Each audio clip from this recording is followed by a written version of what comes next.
Assalomu alaykum, sevimli azizlar. Qanavallanglar yaxshimi? Hammanglarning mushaqtinglar xayrli bo'lsin. Biz Qiyadagi ovchining Ahuzari nomli kitobimizni o'qishni davomlashtiryapmiz. Bu kitob qirg'iz yozuvchisi Chingiz Aytmatov bilan qozoq shoiri Muxtar Shahonov o'rtasidagi suhbatlar asosida yozilgan kitob. Oldingi qitimda biz bu kitobning 3-bobidagi maxsus shu sadizm haqidagi ba'zi mulohazlar, uningdagi manqurt qanday o'tirg'i chiqdi, aqsdan Chingiz Aytmatovning Asrab qolgan bir romandagi ba'zi mush romanning oldi keyindagi nemish o'tirg'i chiqdi degandek ba'zi suhbatlarni deb o'tib ketgandik. Shuning davomini bugun davomlashtiramiz. Shahonov, siz talay asrning siniqidan o'tgan, sonsiz maxfiyatliklari bilan Osiyo quruqligida to'ralgan shu Manas davrining oldingi mezgilida dunyoga kelgan. Baloyafat yo'liga hech kimning o'yiga kelmagan yangi yeshim topdingizda uni dunyoviy masalaga aylantirdingiz. Shunday qilib butun dunyo lug'at xazinasiga manqurtliq degan uqum atalg'usini qo'shdingiz. Haqiqatan ashtiq. Bu shuningga o'xshaydi o'ylaqam. Mau Qashqa viloyatlik opera umkining bir dramasi bor, Saymaxun degan u qaysi dramaning ismini hozir tas bilamadim. Kichik vaqtimizda ko'rgan. Bu Saymaxun to'ymi? Bu dramadagi bosh personaj Saymaxun keyingi vaqtlarda masalan shu xotindan qo'rqadigan erlarning hammasini Saymaxun desla bo'ldi, tugidi. Saymaxun degan gap xotindan qo'rqaydi degan gap bilan o'xshash bir ma'nodan gap emasmi? Tipiklashish shu degan gap. Ma'lum bir ufqumni kirgizish degan shu. Saymaxun degandan keyin ko'z oldimizga shu dramani ko'rganlarning ko'z oldiga Saymaxun kelsa, u dramani ko'rib boqmagan bugungi kundagilar shu xotindan qo'rqaydi degan gap deb tushundi-chu. Medik manqurt deganmi, shu asrdan olgan bir roman orqali dunyoga tarqalib, manqurt degandan keyin o'zining ideyasi hech nimasi yo'q. Xalqning qallasiga qachilib qo'ygan buyruq bilan qarg'ulachi ish qiladigan shunday bir kishi degan ma'noda butun dunyo lug'atiga bu qitilgan. Meyada davatqani Chingiz Aytmatovning shu to'hfasini muayyanlashtiryapti-da. Shundaq bo'lsa-mu, kishining eng qimmatli boyligi bo'lgan aql ho'shini beqindirish orqali quloq kesdi qulga aylantirishning yana bir turi zombi deb atiladiganligi o'zingizga ma'lum. Zombi degani o'lgan kishini tirildirish yoki tirilgan o'lik degan ma'noda deydi. Manqurtlikdan ozroqmi kam qolmaydigan, asr jinoyati deb nom olgan bu zolimlik harakati dastlabda Afrika tabiqalarida barliq kelgan deyishidi. Xilma-xil rivoyat tusini olgan voqealarga ishonadigan bo'lsak, quyuq chechang tik turadi. Kishini o'ltirib tirildirish yo'nalimi maxfiy tutilgan. Oshkorlanish jarayonimi tasoddifiy. Afrikalik bir yigit intizorlab yurib ishlayotgan nurg'un kishilar orasidan o'zining buningdan 15 yil burun o'lib ketgan bir tuqqan akasini tonib qoldi. O'z ko'ziga ishonmay yeniga berib qarasa dal o'zi. Faqat ko'zi hayvonninkidek palildab telmirgan, nursiz, mehrsiz bo'lib, oldida turgan inisi qarabmi qo'ymaydi. Ismini chaqasi anglamagandek un chiqarmaydi. Hatto ishimga to'sqinlik qilma degandek ketman sebi bilan qaqib qo'yib, qor tuproqni purqirtib ag'dirishga kirishidi. Yigit tirik turib esini yo'qotgan akasi va uning yonida yurganlarning hammasi o'xshash bir qalbdan chiqqan tirik bechora ekanligi ko'z yetkazadi. Ko'rgan bilganini oilasiga, yurtdoshlariga darhol xabar qilgan yigit bir to'p kishilarni boshlab kelib, akasining qabrisini assa bo'sh qolgan ekan. Tizdan qurilgan mamlakatlik komissiya yerlik soqchilar bilan birlikda gumonliq tabiqini tekshirdi. Aniqlashicha, kishini zombiga aylantirish mahbiyati noit uzun zamonlardan beri davomlashib kelayotgan ekan. Gumonliq tabiq kishilari bekorlik qulga ega bo'lish uchun odam bolasining o'yiga kirmagan yangilik yaratibdi. Qulga ega bo'lmoqchi bo'lganlarning yosh ham kuchtingir xizmatchi qulni xohlaydiganlik azaldan ma'lumg'u.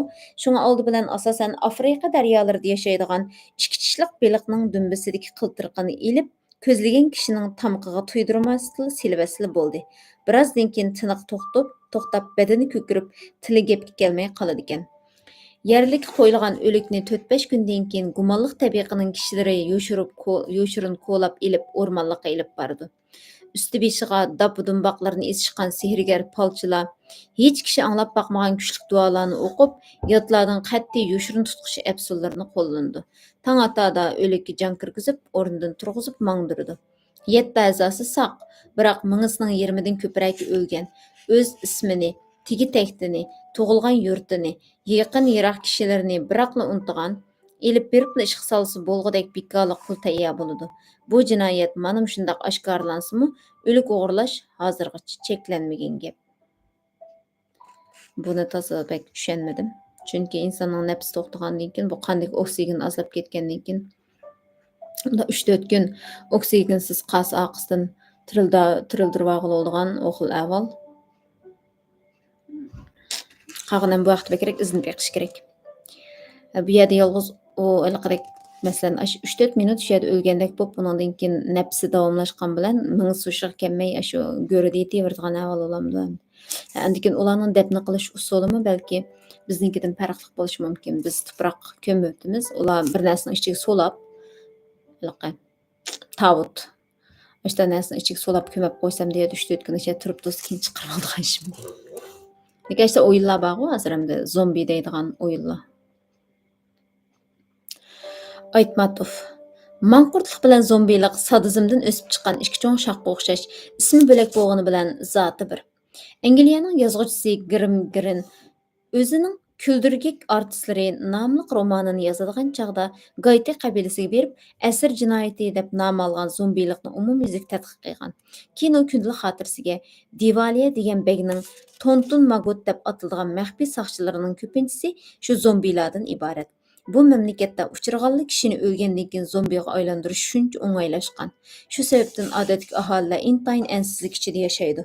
ئۆلگەنلەرنى يەرلىككە قويغاندىن كېيىن ئوغرىلاپ كەتمىسۇن دەپ مەخسۇس كۆزەتتە تۇرىدۇ دەپ يازغان. گېزىتلەردىكى خەۋەرلەرگە قارىغاندا بۇ جىنايەت ھازىر ئافرىقا تەبىقىلىرىنىڭ ئارىسىدا چەكلىنىپ قالغىنى يوق. ئاۋسترالىيەدىكى يەرلىك خەلق ئىچىدىمۇ ئادەملەرنى زومبىغا ئايلاندۇرۇش چەكلەنمەي كېلىۋېتىپتۇ. خەلقچىل تەتقىقاتچىلارنىڭ ئىسپاتىغا قارىغاندا ئاۋسترالىيەدە سېھىرگەر پېرىخونلار كەلگۈسى قۇربانلىقنى ئۆزى تاللايدىكەن. قول پۇتىنى باغلىغان پېتى سول تەرىپىدىن ياتقۇزۇپ، بېلىقنىڭ قىلتىرىقىنى ياكى ئىنچىكە بىگىزنى يۈرىكىگە سانجىپ، ئۇنى ۋاقىتلىق ئۆلتۈرىدۇ. شۇ پەيتتىلا ئۇنى سېھرىي كۈچى بىلەن قايتا تىرىلدۈرۈپ، خاتىرىسىنى ئۇنتۇشقا مەجبۇر قىلىدۇ. بۇنداق زومبىنىڭ ئەقىل ھوشى نورمال كىشىنىڭكىدىن ھېچ پەرقلەنمەيدۇ. بىر نۇقتىغا مىختەك تىكىلىپ، ئېزىلىپ ئولتۇرىدۇ دەيدۇ. شۇنداقتىمۇ بۇنىڭ ھەممىسى ماڭا خىيالىي رىۋايەتتەكلا تەسىر بەردى. شاخانوف: جورج رايت degan bir sayohatchi shundoq jinoyat ko'rinishini o'z ko'zi bilan ko'rganligini mundoq yozgan. Yerda bir kishi o'lib yotadi. Sehrgarlarning naqsi bilan dumboq ovoz kuchaygan sari yeliq kishi midrashga boshladi. Oldi bilan qo'lini ko'tarib ko'kriga qo'ydi. Ondan keyin tizilib o'ltirdi. Atrofni cho'rdab o'ltirganlarning shu chog'dagi cho'qqan surani hozirgacha quloq tuvimda yangrab turadi. Tirilgan zombining hech maqsadsiz pildirlagan ko'ziga qarashdimmi ortiq azob yo'q edi. O'zingiz yozgandek kishining baxtinimi, boyliqinimi tortib olishni qiyos qilg'ili bo'lar. Biroq aql hushidan ayrishdek haddidan oshgan qilmishni bu fani dunyoda bor deb kim ayta oladi? Zombilik Amerika qurug'ligidan paydo bo'ldi deb yozishadi gazetlarda. Qora xizmatlarga selish bilan birga bundaq qayg'uga yo'liqqanlarni turli jinoyatlarga ishtirishlarmi bosh ko'tarmoqda. Kishini o'ldirib tirildirishning Afrikadagi yovvoyi usullari bir chetda qilib, hatto kompyuter orqali bir yoki bir necha kishini keyin-keyindan zombiga aylantiradigan yoshirin sistema xizmat qiladi deydi.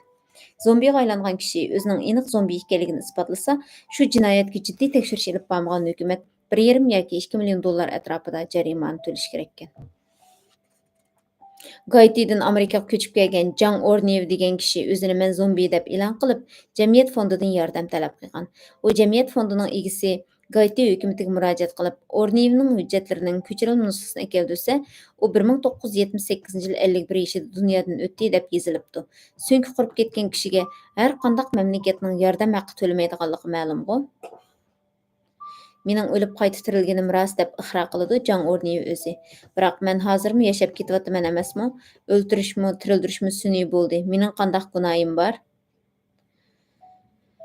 Aytmatov: shu mening qanday gunohim bor degan chidag'il bo'lmaydigan bu savol sadizmning qo'lida jafo chekkan, manqurtlik bilan yovuzlikning qayg'usiga uchrab, xush tabassumdan ayrilgan, yer yuzidagi qanchiligan kishining ochiq nidosiga aylandi ekan. Shaxonov: dekabr vaqasi bilan oldirash yurgan vaqtimda ikki hamroyini ergashtirib Si ismli puhra oldimga kelgan. O'zi akademik bo'lib, javobgar bo'lib, Tirgov so'roqxonada yotganimda beshimga sirtdan signal qabul qilish mumkinchiligi kuchlik bo'lgan tala chambarkini qaplab qo'yishdi. Xavfsizlik komitetidagilar beshimga o'rnatilgan shu maxfiy tala orqali Meni təcrübə qılıdı. Türlü ko'rsatmalarni berib o'ylag'animni yezib oladi. Bar ümidim O'ljas Sulaymonov hikoyalarda qoldi. Meni shu azobdan qutqizsanglar dedi va chiroyini qayg'u besib, peshonasidagi oy totqinini ko'rsatdi. Ilgari Xavfsizlik komitetida kishilarni zombiga aylantiradigan asbobning barliq to'g'risida har xil gaplar aytilib yurgani bilan uni isbotlashga u chog'da mumkinchilik bo'lmadi. Keyin Moskvada odamning aql-hushini beqindirib, jini bor xizmatchiga aylantirib qo'yadigan jinoyat markazlarining bor ekanligini Komsomolskaya Pravda gazeti va boshqa cho'ng nashriyotlar yozishdi. Ya'ni Komsomolskaya Pravda degani Yoshlar ittifoqi haqiqati degan ma'nodagi gapgan rus tilida chiqadigan bir gazetning ismiga. Umuman olganda, manqurtlik bilan zombilik bu hayotlikda mavjudmi yo'q? Yoki xalq og'zidagi rivoyatga aylanib ketgan yovuzlikning turimi degan savol kitobxonaning yodiga kelar. Va bo'lsa uning to'liq texnikasi qandaq?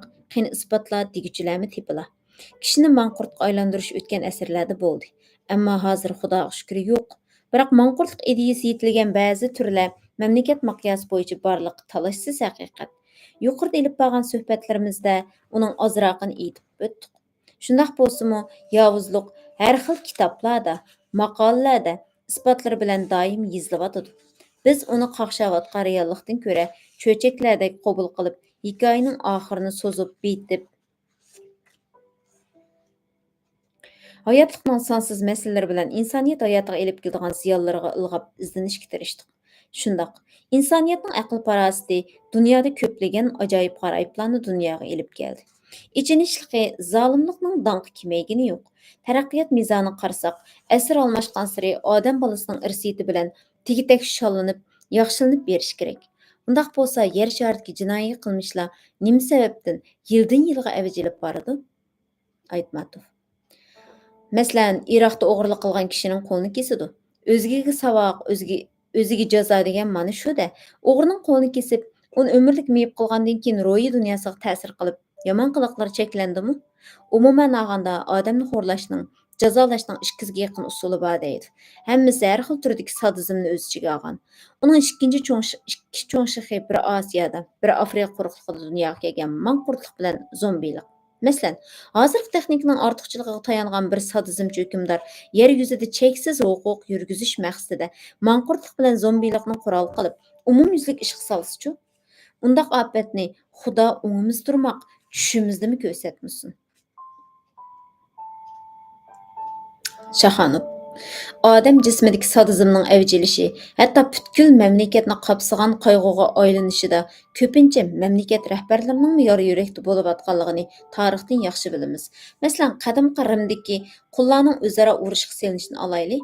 Dastlabda atoqli kishilarning hurmatiga, o'lgan podsholarning arvoyiga sig'inish maqsadida o'tkazilgan ikki odamning qurolliq elishishi bora-bora butun Italiyani qoplagan milliy o'yinga aylanib qoldi. Bizning davrimizgacha 3-asrdan boshlab Italiyada elish musobaqasi atalgan maydonlar selindi. Suvda o'tkazilgan o'yinlarga maxsus urush kiyimlari tayyorlanib, minglagan qullar bilan tutqunlar, quraq-yarog' bilan ta'minlandi. Shuning bilan otliq, neyzilik, qilishliq elishishning har xil turi borliq keldi. Podshodan tortib yurtning qari yosh tilamchilarigacha aqlni lol qilib o'ziga tortib, o'zining suyimlik tomoshabini qilgan. Bu qonli qirg'inning yildan yilga ko'limimi, yovuzligimi, qurbonlarimi ko'payib. Og'ziga kelganni jo'ylaydigan ahmoq podsho Caligula elishish o'yinini teatr deb baholab, elishish maydoniga qarilar bilan ayollarni, hatto meyib bichoralarni majburiy qo'g'lab chiqqan bo'lsa, Claudi quruqlik bilan cheklanib qolmay, sudagi kiyimlarni so'qishtirdi. Podsho Vitalli tug'ilgan kunining hurmatiga Rimning 265 ko'chasida elishquchilarni tutishtirsa, Tit bu qirg'inchilikni 100 kun davomlashtirdi. Troyan hukmronlik qilgan bundoq yovuzlik hatto ko'z ko'rib, quloq uqmagan darajaga ko'tarildi. Ya'ni 10 ming elishquchi 123 kun tinmay neyzilishib, etishib, chepishib, bir-birining qonini yerib, beshini kesib tashlashgan. 100 minglagan tomoshabin atigandan kechkish tomosha qilib, yenguchilarni qarshi olib, o'lganlarni jonsizlar qatoriga chiqarib, cho'qon silib chatquron bo'ladi. Holidan ketgan xalqni yovuzlik qiyniga bo'yab, uningdan huzurlanishdan ortiq qorniyatlik bo'lamdi.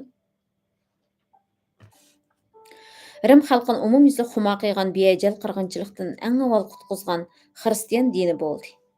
Ulug' podsho Konstantin shu dinga ishongandan keyin Rimda qo'ng'iroq chaladigan cherkovlar ko'payib, xalq sapdil, mehribonlikqa qarab mangdi.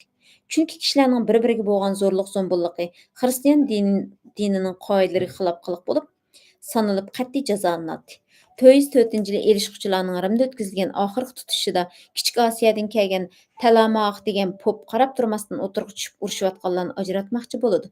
Biroq o'zaro o'chakashgan, bir-birini qaslab intiqomini olishni o'ylashgan ikki taraf begunoh popni qilich bilan chipib tashlaydi.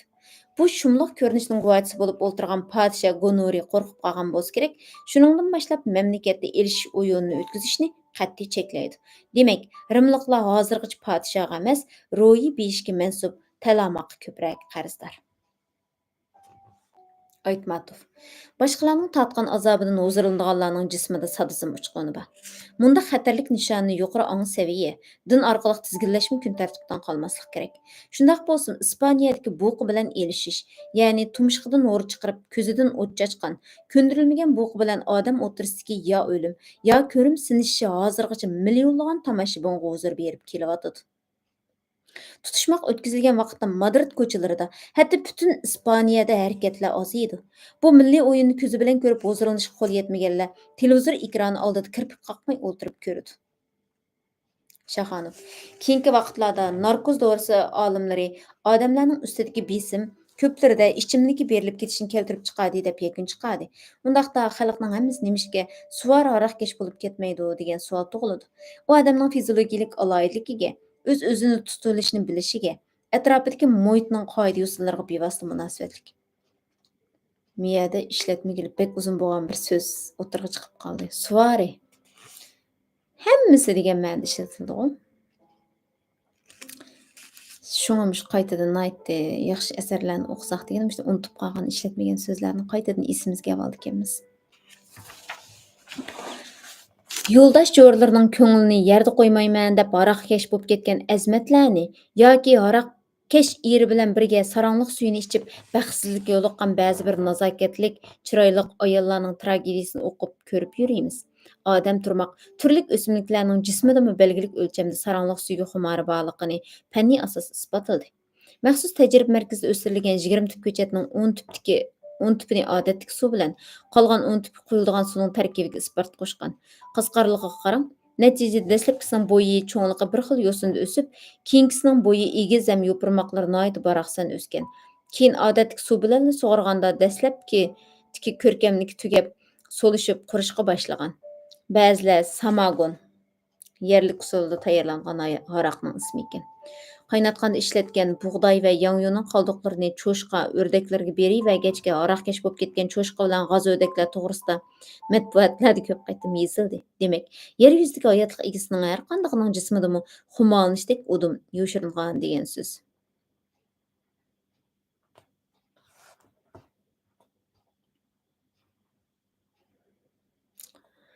Sobiq Sovet ittifoqidagi mustaqil bo'lgan respublikalar keyingi yillarda yosh o'smirlar orasidagi jinoyatning 8-10 hassa, hatto ba'zi turlarining 14 hassa tez o'rlab ketishining sababi hammamizni o'ylantirishi tegishli. Meningcha, yuqorida aytilgan hikoyalardan bunday xulosa chiqarishga bo'lg'idek. Umuman olganda, odam bolasining jismidagi boshqalarga hukmronlik qilish xumorligida sadizm uchquni bor. Balkim ba'zilarida intayin oz, ikkinchisida o'tiral darajada, yana ba'zilarida nihoyat xavfli darajada bo'lishi mumkin. Shu cheklik sizim gezi kelganda bir turlik og'riqqa o'xshash kuchayib ketsa, xatarli kuchga aylanishi rostla mumkin. Insonparvarlik bilan mehribonlik manbalarini va dinni qarshi qo'yish orqali odam jismidagi bu illatning yo'lini bo'g'ishga bo'lar va buningga sistemalik turda mamlakat bo'yicha ko'ngil bo'lishga tegishli. Aytmatov. Sadizm da'dini tadqiq qiluvchi genetika ilmi sobiq Sovet ittifoqi mezgilida surtuqoyga uchirdi. Odamning tigini yaxshilash yo'lida jon pidolik bilan ishlagan cho'ng-cho'ng olimlarimiz turmaga qamalib, tom-tomlagan ilmiy emgaklari yo'q qilib, masxara kulga qoldi. Yaxshilikqa pistirma qo'ysang, yenidan ixtiyoriy turda yovuzlik o'sib chiqadi. Shu oddiy mizonni uzun vaqt uqmas bo'lib kelganimiz nima degan ichinishliq? Qanday qilib bo'lsa-mu qon ichardan qon ichkuchi, yovuzlikdan yovuz chiqamay, manqurtlik bilan zombilikqa bo'lgan xumolikni avj oldirmay, cheklash talabi genetik ilmningla emas, butun insoniyatning oldida turgan zo'r majburiyat emasmi? Bu bob mishada tugidi. Buni o'qiyotqıcha shu mening kallamga nurg'un narsalar kelib ketdi endi anglovchilarning kallasigami balkim shunga yaqin bir narsalar kelgan bo'lishi mumkin. Demak, buningda zo'ravonlik, sadizmninki iliqidek shumbuylari deb qaralgan zombi, manqurtluq, uningdan keyingi nurg'un narsalarni deb o'tib ketdi-ku. Mushu hamma narsani tirik tug'izib suvga tashlab, oshini pishirib mushundaq qilib yeydiganga hamma nima osmonda uchgan, yerda nima qiladigan, shu hamma nimani yeydigan maxluqotlarning qanchalik xatarlik ekanligini dunyoga mushu nazariya, mushu narsadan haq qilgan sangama qiladi, uning tabiatiga cho'kib ketgan bu narsa bor deganni uqtirib birdiganlar yo'qmidi deb o'yladim. Bu vaqtlar sho'rpisining o'ttirg'a chiqishi, yiliqidek hozir endi adamning xiyoliga kelsimi, bir xil ayni chog'da man bir munbardan bu vaqtlar sho'rpisi haqida bir narsani shuni ko'rib qolibdi ekanman. Bak necha kun qusib bir narsa yeyolmagan. Mening normalda bir narsa ko'nglim ilishib bijim yeyolmaydigan darajada qiyin. Unda emasdi mashallah. Hozir o'ylasam ko'nglim ilishyotidi.